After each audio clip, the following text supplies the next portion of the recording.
Hi, everybody. I'm Jamie of Pandora Astrology here in Berkeley, California.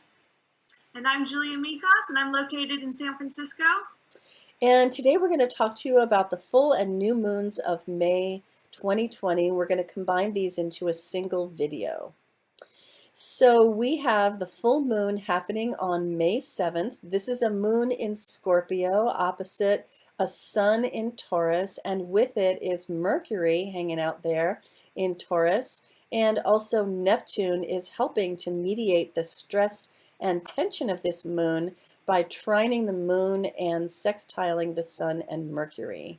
And this moon is happening in the fixed signs of Scorpio and Taurus, so it's going to be affecting fixed sign people the most. Now, Scorpio is a theme that has a lot to do with death and rebirth, regeneration, transformation, and that is going to involve some loss, some grief, some letting go of the old, and some embracing the new. And all of that is a pretty inherently irrational process. Like, really, I'd have to say non-rational process. It's an intuitive process. It's something that you feel. So all of that is happening here in this intense and emotional full moon in Scorpio. And then it's opposite to this Mercury in Taurus, which is so thinking, rational, and very much about common sense. So there's definitely some tension building up there between these two factors. Julia, what are your thoughts about this full moon?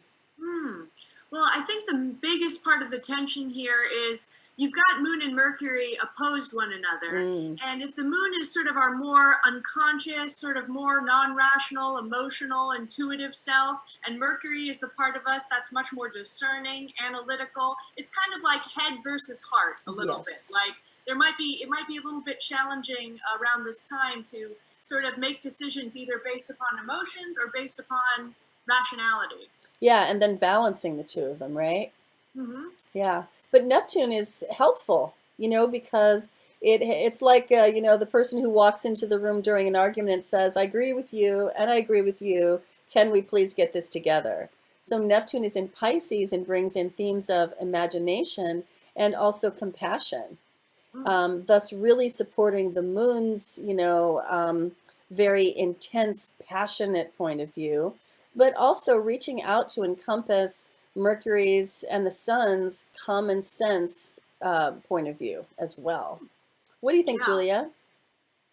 Yeah, I think that Neptune, which is both sextiling, so supporting that Mercury, and trining, supporting that moon, means, maybe lead with your compassion. Maybe lead with your imagination a little bit. Maybe lead with your feeling that there's no separation between you and the other people you might be disagreeing with, ultimately. And that can be the sort of mediating influence. And sometimes the key to anything to do with Scorpio is be willing to be vulnerable, be willing to transform. And really that means surrender, letting this happen. There may be loss, there may be sadness, there may be grief, there may be feelings that take you over and shut down your mind for a while. And sometimes it's necessary to surrender to the process to let it play out entirely, and then your intelligence will come back. So let's take a look at this new moon in Gemini that's happening later in the month on May 22nd.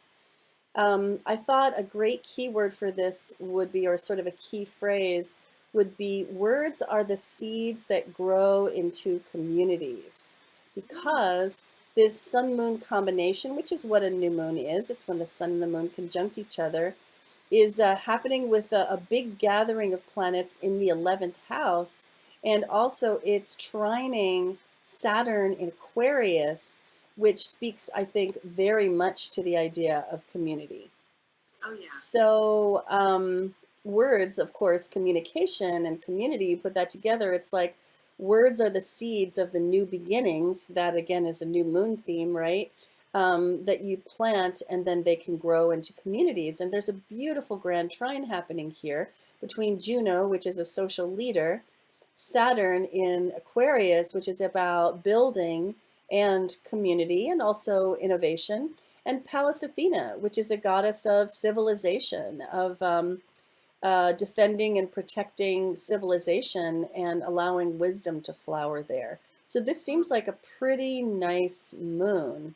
There's a bit of challenge built in. Ceres and Mars are square the sun and moon, but by and large, I think this moon is going to feel pretty good. Yeah. Julia, what are your thoughts?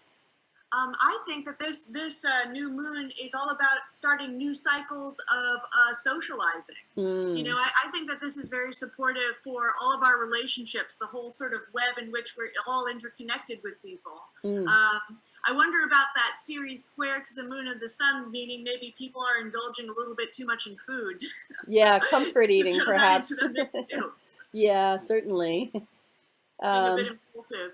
Yeah, or anger eating, actually, like Anger maybe getting too hangry, perhaps, with Mars there. Yeah, that's a thought, definitely. And I think when Gemini is part of the mix, there can be some sort of nervous energy that drives things. Yeah. So you will notice that we always have the signs and the degrees affected.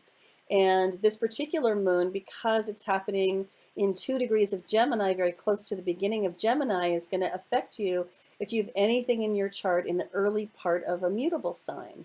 So 0 to 7 degrees of Gemini, but also Virgo, Pisces, and Sagittarius. And because that's so close to the beginning of the sign, you might also really feel this if you have something at the very tail end of a fixed sign, such as Leo, Taurus, Scorpio, or Aquarius. So like 27, 28, 29 degrees of fixed signs will be affected. And then to go back to that full moon for a moment, you'll notice this moon, if you have anything in your chart centered around 17 degrees of Scorpio in fixed signs in general. So that means 12 to 22 degrees of any of the 4 fixed signs, and you should be feeling this. Well, I hope you enjoyed this video.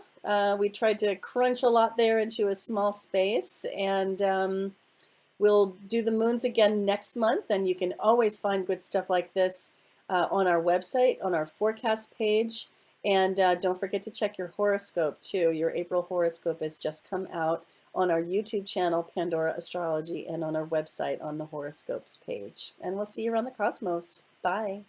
Bye-bye.